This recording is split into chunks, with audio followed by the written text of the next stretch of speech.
Part 1. You will hear a number of different recordings, and you will have to answer questions on what you hear.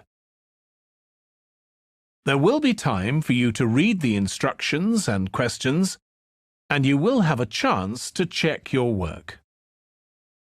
All the recordings will be played once only. You will hear a man telephoning a friend to find out about their local public library. First, you have some time to look at questions 1 to 4.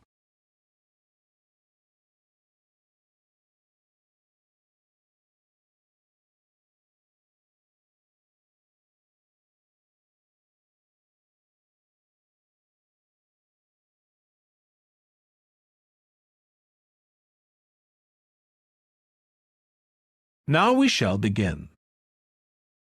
You should answer the questions as you listen, because you will not hear the recording a second time.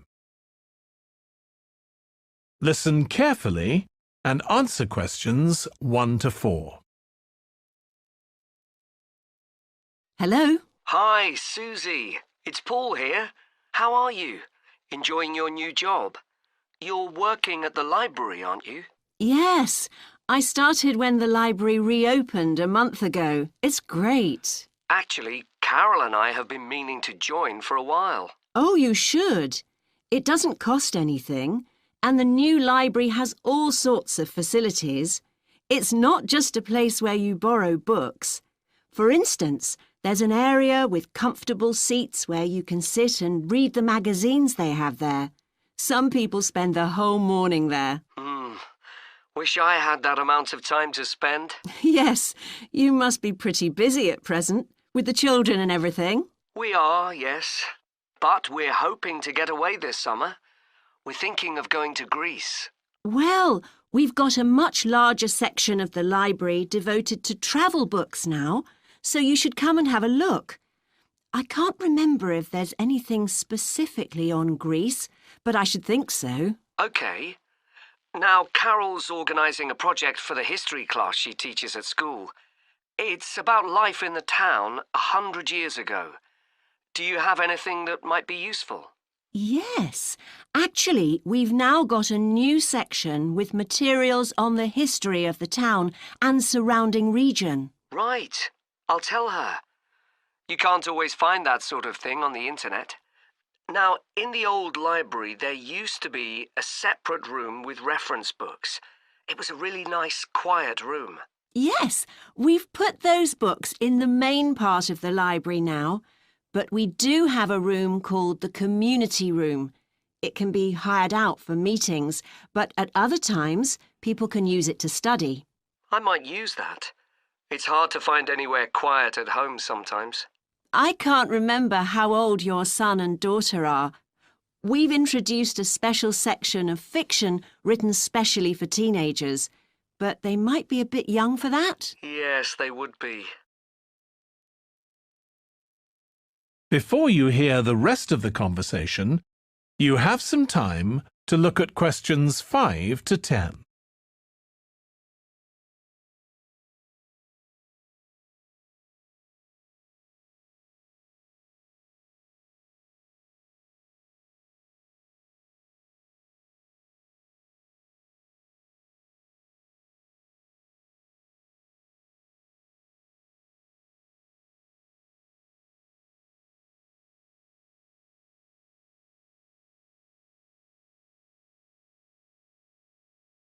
Now listen and answer questions 5 to 10.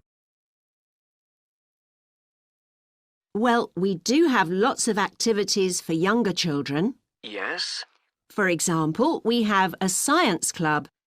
At the next meeting, they're going to be doing experiments with stuff that everyone has in the kitchen, sugar and flour and so on. They might be interested, yes. And we have a competition for children called Reading Challenge. That doesn't begin until after the end of term. They have to read 6 books and they get a certificate if they manage it. So that gives them something to do while they're on holiday. instead of getting bored. That's the idea. And there's special activities for adults too. On Friday, we have a local author called Tanya Streep who's going to be talking about her new novel. It's called Catch the Mouse, and she based the story on a crime that actually took place here years ago. Right. We're not free on Friday, but I'll look out for the book. Now, this probably isn't for you, but we do have IT support available for members. We get quite a few older people coming along who are wanting to get up to speed with computer technology. It's on Tuesday mornings. They don't need to make an appointment or anything. They just turn up. Well, my mother might be interested. I'll let her know. OK. And there's another service which you wouldn't expect from a library, which is a free medical checkup. The hospital arranges for someone to come along and measure the level of sugar in your blood, and they check cholesterol levels at the same time. Really? Yes, but that's only for the over 60s, so you wouldn't qualify. OK. Well, I'll tell my mother. She might be interested. What other information? Well, we do have a little shop with things like wall charts and greetings cards, and also stamps, so you can post the cards straight away, which is really useful. Yeah. Well, I'll bring the children round at the weekend and we'll join. Oh, one more thing. I'll be bringing the car. Is there parking available? Yes, and it's free in the evening and at weekends. Perfect. Well, thanks, Susie. See you soon. That is the end of part 1. You now have half a minute to check your answers.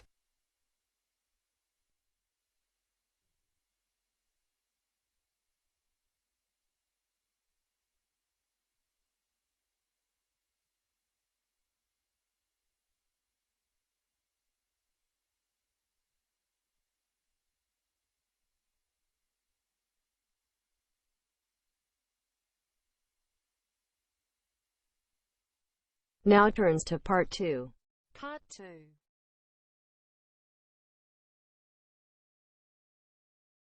You will hear part of a training session for new employees at a large travel company. First, you have some time to look at questions 11 to 17.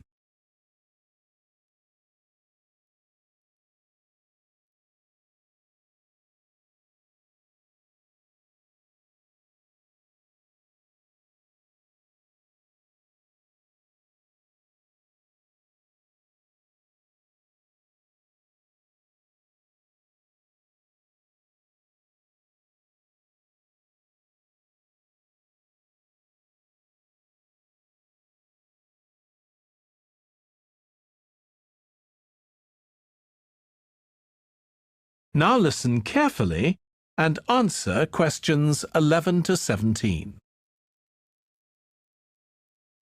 In this session in your training day, we're going to look at some of the more specialized holidays we offer at BC Travel. Now, the travel business is very competitive, and it's important to be aware of how the market's changing and developing.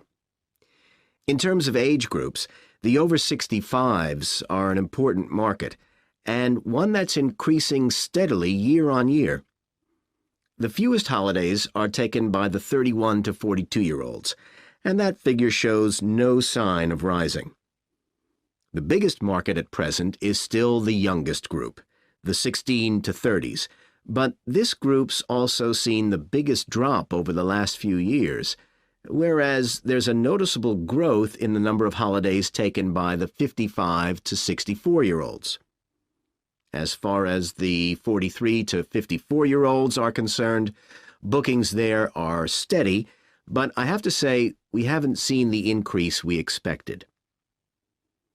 One trend we're noticing with nearly all age groups is the growing popularity of holidays in which clients do some kind of specialized activity. I'm not talking here about adventure holidays where clients take part in high-risk activities like white water rafting just for the thrill of it. Activity holidays usually involve rather less high-risk sports or things like art and music. They're not necessarily cheaper than ordinary holidays, often the opposite, in fact, but they do often take place outside the main tourist centers, which gives an opportunity for clients to find out more about the local people and customs. And many say this is one of the most positive features of these holidays. Of course, they offer the chance to develop a new skill or talent, but clients often say that more than this, it's the chance to create lasting relationships with other like-minded people. That's the main draw. Let me give you some examples of BC travel activity holidays. Our painting holidays take place in 4 different centers in France and Italy, and they're very popular with clients of all abilities from beginners onwards. We've got an excellent team of artists to lead the classes. Some of them have been with us from the start, and 5 additional ones will be joining us this year so that we can offer a greater number of classes in each center. As far as cooking holidays are concerned, I know a lot of agents offer holidays where clients cook recipes related to one particular country, usually the one they're staying in, but we focus on dishes from a great many different ones. Apart from that, you'll find the usual emphasis on good quality organic ingredients. That's more or less a given nowadays, and there are generally some meat-free recipes included. Our photography holidays take place in a wide range of countries from Iceland to Vietnam, and clients have the opportunity to see some stunning scenery. Groups are small, no more than 8, so clients can have one-on-one tuition during the holiday, and excursions are arranged with fully trained guides. At the end of each holiday, an exhibition is held of the photographs taken so that clients can see one another's work and receive valuable feedback from the tutor.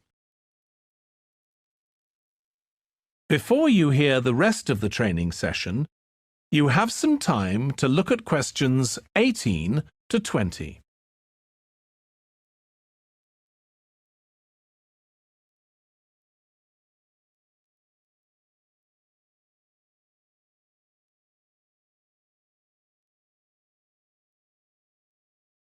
Now listen and answer questions 18 to 20.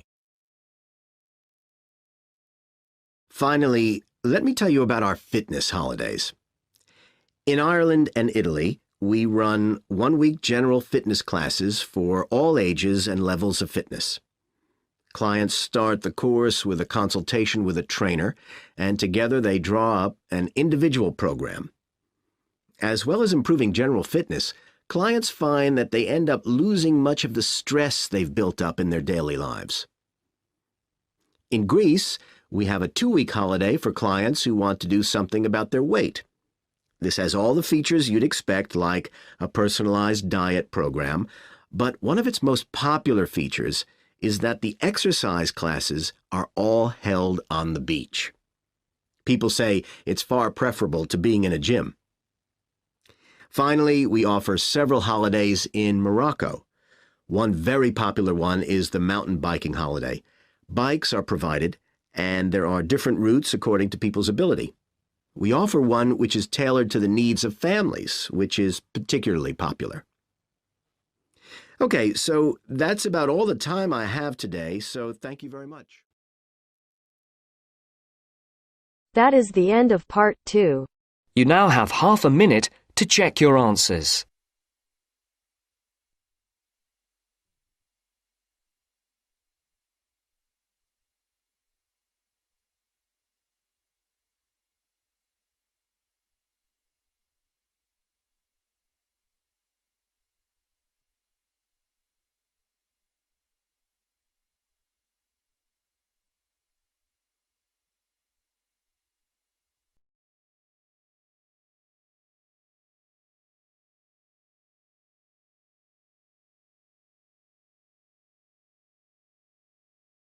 Now turns to part 3. Part 3. You will hear 2 tourism students, called Natalie and Dave, talking about the tourism case study they are doing. First, You have some time to look at questions 21 to 26.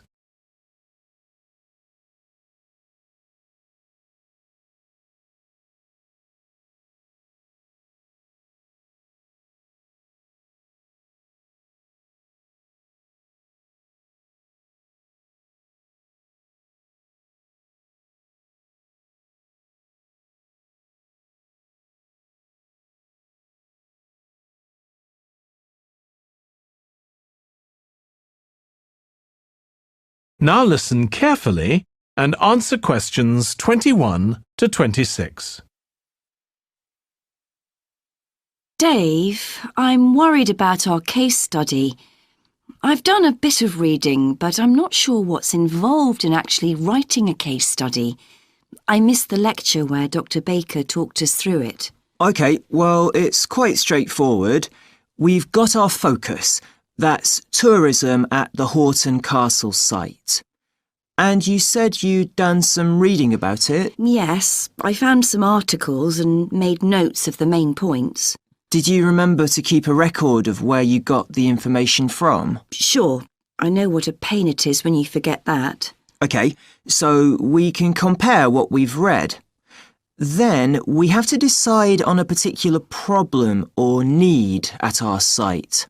And then think about who we're going to interview to get more information. OK, so who'd that be? The people who work there? And presumably some of the tourists too? Yes, both those groups. So we'll have to go to the site to do that, I suppose. But we might also do some of our interviewing away from the site. We could even contact some people here in the city, like administrators involved in overseeing tourism. OK, so we'll need to think about our interview questions and fix times and places for the meetings. It's all going to take a lot of time. And if we can, we should ask our interviewees if they can bring along some numerical data that we can add to support our findings. And photographs? I think we have plenty of those already. But Dr. Baker also said we have to establish with our interviewees whether we can identify them in our case study or whether they want to be anonymous. Oh, I wouldn't have thought of that. OK, once we've got all this information, I suppose we have to analyse it. Yes, put it all together and choose what's relevant to the problem we're focusing on, and analyse that carefully to find out if we can identify any trends or regularities there. That's the main thing at this stage, rather than concentrating on details or lots of facts. OK, and then once we've analysed that, what next? Well, then we need to think about what we do with the data we've selected to make it as clear as possible to our readers. Things like graphs or tables or charts. Right. Then the case study itself is mostly quite standard. We begin by presenting the problem and giving some background, then go through the main sections. But the thing that surprised me is that in a normal report, we'd end with some suggestions to deal with the problem or need we identified. But in a case study, we end up with a question or a series of questions to our readers, and they decide what ought to be done. Oh, I hadn't realised that. Before you hear the rest of the discussion, you have some time to look at questions 27 to 30.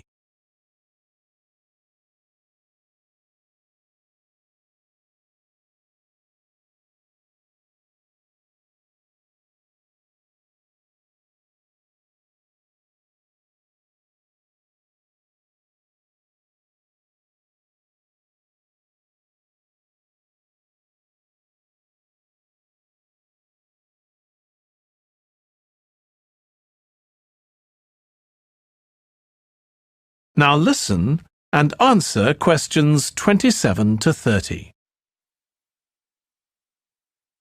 So, basically, the problem we're addressing in our case study of the Horton Castle site is why so few tourists are visiting it. and we'll find out more from our interviews, but I did find one report on the internet that suggested that one reason might be because, as far as transport goes, access is difficult. I read that too, but that report was actually written 10 years ago when the road there was really bad, but that's been improved now. And I think there's plenty of fascinating stuff there for a really good day out, but you'd never realise it from the castle website. Maybe that's the problem. Yes, it's really dry and boring. I read somewhere a suggestion that what the castle needs is a visitor centre. So we could have a look for some information about that on the internet. What would we need to know? Well, who'd use it for a start? It'd be good to know what categories the visitors fell into too, like school parties or retired people. But I think we'd have to talk to staff to get that information. OK, and as we're thinking of suggesting a visitor centre, we'd also have to look at potential problems. I mean, obviously it wouldn't be cheap to set up. No, but it could be a really good investment. And as it's on a historical site, it'd need to get special planning permission, I expect. That might be hard. Right, especially as the only possible place for it would be at the entrance, and that's right in front of the castle. But it could be a good thing for the town of Horton. At present, it's a bit of a ghost town. Once they've left school and got any skills or qualifications, the young people all get out as fast as they can to get jobs in the city, and the only people left are children and those who've retired. Right. Something else we could investigate would be the potential damage that tourists might cause to the castle site. I mean, their environmental impact.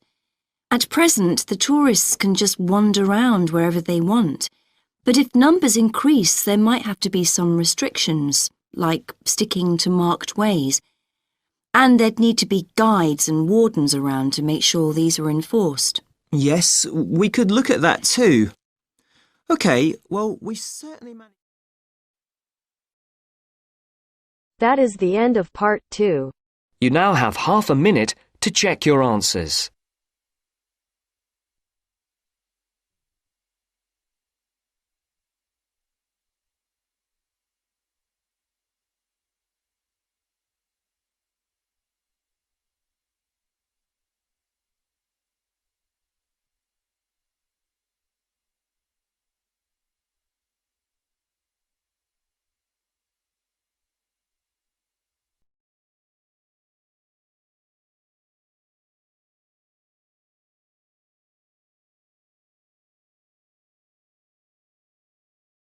Now turns to part 3. Part 3.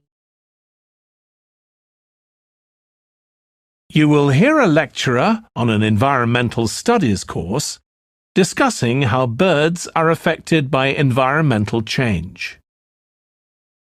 First, you have some time to look at questions 31 to 40.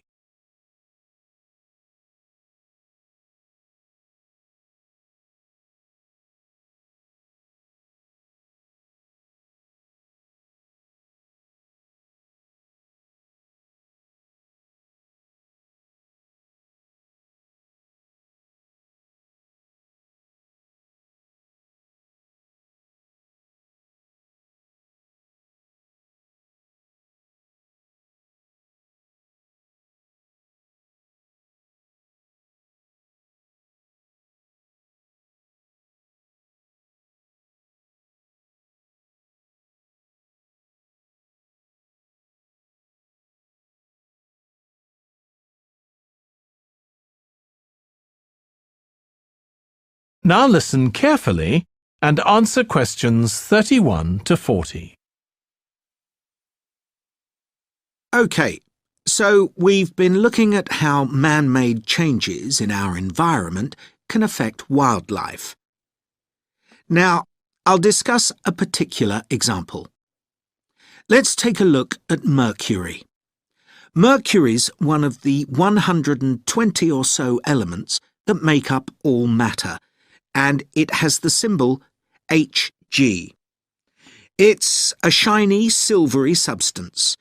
You may have seen it in old-fashioned thermometers, but it's not used much for domestic purposes now because it's highly toxic. But the problem is that the amount of mercury in the environment's increasing. The main reason for this is the power plants used to produce electricity. The main source of energy that most of them use is still coal, and when it's burned, it releases mercury into the atmosphere. Some of this gets deposited into lakes and rivers, and if it's ingested by a fish, it's not excreted. It stays in the fish's body, and it enters the food chain. So, it's been known for some time that birds which eat fish may be affected.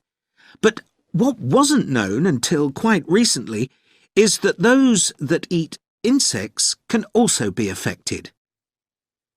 So, a woman called Claire Varian Ramos is doing some research on how this is affecting birds. And rather than looking at how many birds are actually killed by mercury poisoning, she's looking for more subtle sub-effects. And these may be to do with the behaviour of the birds, or with the effect of mercury on the way their brain works, so whether it leads to problems with memory, for example. And she's particularly focusing on the effects of mercury on bird song. Now, the process of song learning happens at a particular stage in the bird's development, and what you may not know is that a young bird seems to acquire this skill by listening to the songs produced by its father, rather than by any other bird. And Varian Ramos has already found in her research that if young male birds are exposed to mercury, if they eat food contaminated with mercury, then the songs they produce aren't as complex as those produced by other birds. So, quite low-level exposure to mercury is likely to have an impact on male birds in a natural situation because it can mean that they're less attractive to female birds, and so it can affect their chances of reproduction.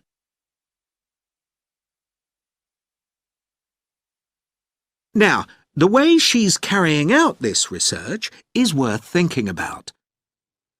She's using a mixture of studies, using birds kept in laboratories and studies carried out outdoors in the wild. The lab-based studies have the advantage that you don't get all the variables you would in a natural setting. So, the experimenter has a much higher level of control, and that means they can be more confident about their results in some ways. And of course, they don't have to worry about going out and finding the birds in order to observe them. So, what are the implications here for humans? Well, because many birds are migratory, they may be transporting mercury far from contaminated sites. For example, it's been found that ducks who'd been feeding at a contaminated site were later shot by hunters over 1,000 kilometres away, and presumably eaten. But these birds likely had mercury levels high enough to warrant concern for human consumption. In addition, going back to song learning by birds, we saw that this may be affected by mercury contamination.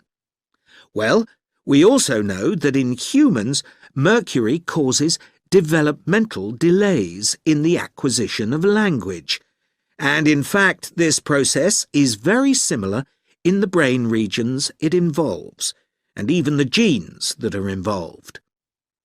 But mercury contamination has other important implications for humans as well. It's now known that an unborn child can be affected if the food eaten by its mother contains high levels of mercury, and these effects can be quite substantial. In the end, it comes down to whether more value is placed on human economic well-being or environmental well-being. It's true there are new regulations for mercury emissions from power plants, but these will need billions of dollars to implement and increase costs for everyone. Some argue that's too much to pay to protect wildlife.